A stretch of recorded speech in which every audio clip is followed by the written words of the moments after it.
Guys, aku pun kaget loh guys, baru tahu kalau ternyata motivasi itu masih lebih kalah posisinya dibandingin disiplin, terutama disiplin mental ya. Jadi kita contohin yang sehari-hari aja ya, supaya poin disiplin mental lebih penting daripada motivasi itu kerasa hidup bukan sekedar teori. Contoh misalnya soal belajar sama ngajar, motivasi nih ya, nanti belajar kalau sudah mood. Hasilnya 3 hari niat, 4 hari hilang. Materi numpuk, makin males karena merasa tertinggal. Kan kalau kita makin tertinggal kan kita makin males belajar. Tapi kalau kita pakai pendekatan disiplin mental, kita ngomongnya gini nih, setiap hari 20 menit. Mau mood atau enggak, pokoknya kerjain 20 menit. Hasilnya terasa tidak berat, otak jadi terbiasa, terus pelan tapi jalan. Orang disiplin tuh tidak menunggu ingin, tapi sudah punya jadwal. Nah, ini penting banget. Nomor 2 soal kerja atau cari uang. Kalau motivasi ngomongnya gini, aku kerja keras kalau lagi semangat. Realitanya performanya naik turun, hasilnya nggak konsisten, mudah nyerah saat ada masalah. Tapi kalau disiplin mental, kita bilangnya begini, aku selesaikan tugasku meski sedang capek. Realitanya kualitasnya jadi stabil, terus dipercaya orang, terus peluang tuh bisa datang dengan sendirinya. Rezeki sering datang ke orang yang konsisten, bukan yang paling berapi-api loh. Contoh yang ketiga lagi, ibadah atau spiritual. Motivasi bilangnya nanti sholat atau baca atau doa kalau hati lagi tenang. Akhirnya jarang dilakukan, imannya naik turun. Tapi kalau orang dengan disiplin mental bilangnya gini, aku lakukan meski hati belum tenang. Efeknya justru hati ikut tenang. Koneksi spiritual lebih kuat. Jadi disiplin itu mendahului rasa khusyuk, bukan sebaliknya.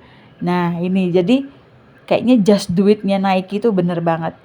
Contoh keempat, menghadapi rasa malas dan takut. Situasinya tuh misalnya mau mulai sesuatu, tapi pikiran berkata, aduh takut salah, oh belum siap, nanti aja, segala macam keraguan-raguan.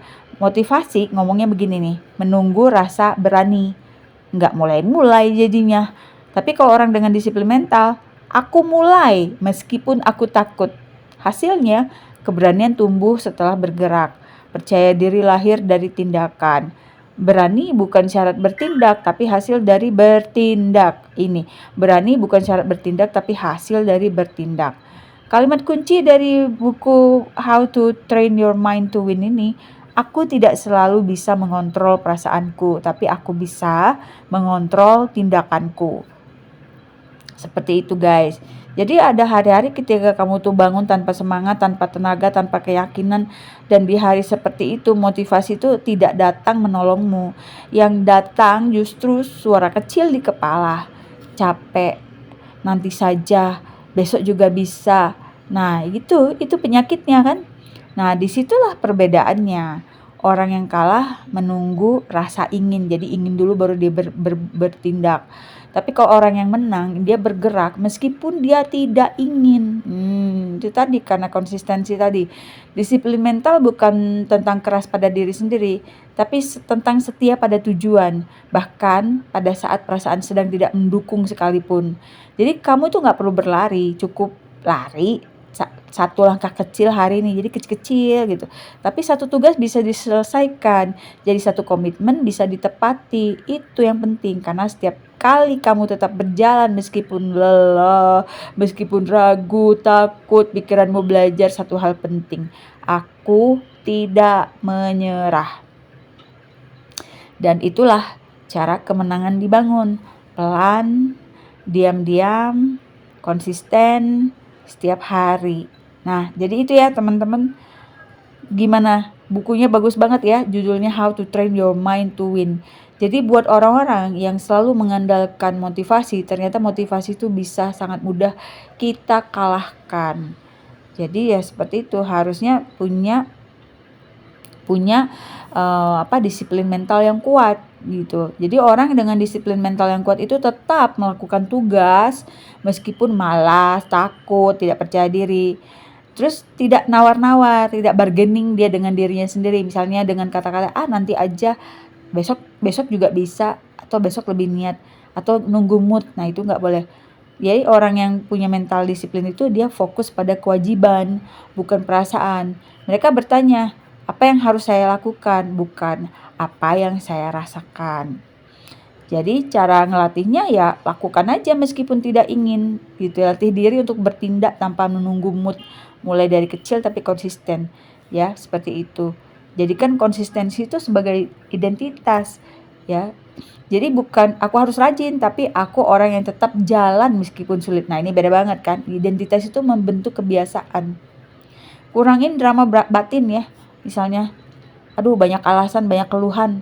Langsung aja eksekusi gitu loh. Semakin kamu sedikit komunikasi dengan rasa malas, semakin kuat mentalmu ya. Nah, ini yang nomor 4 ini.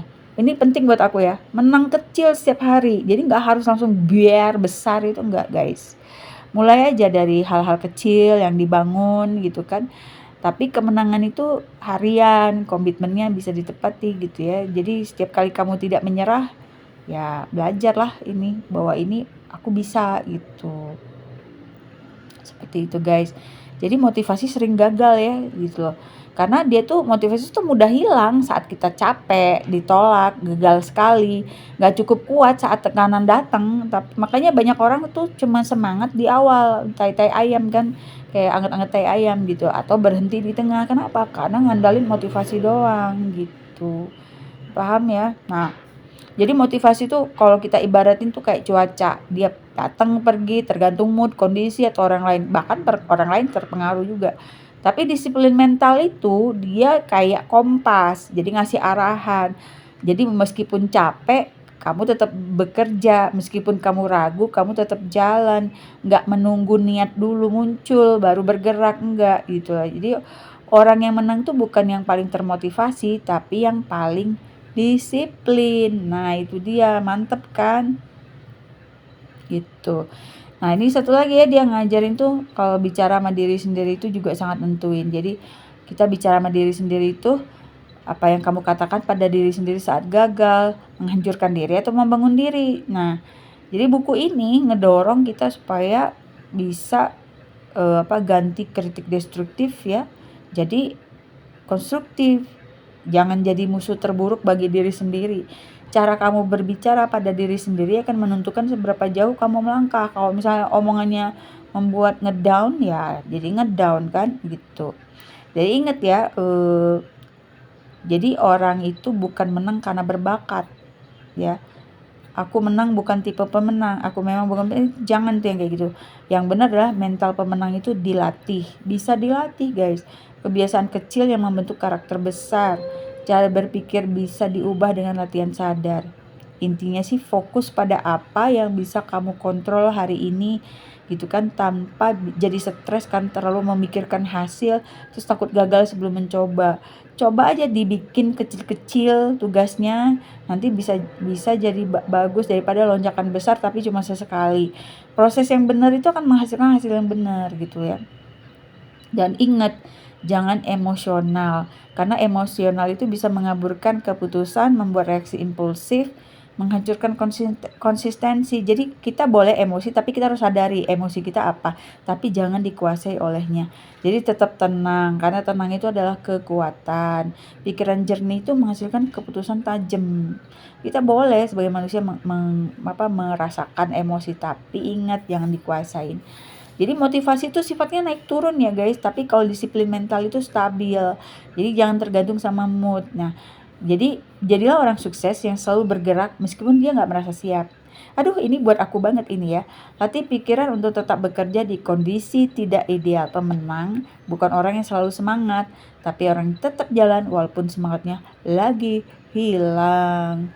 Gitu. Lanjut lagi. Jadi ingat ya, kemenangan itu dimulai dari pikiran. Ya kalau kamu merasa kamu bakal gagal ya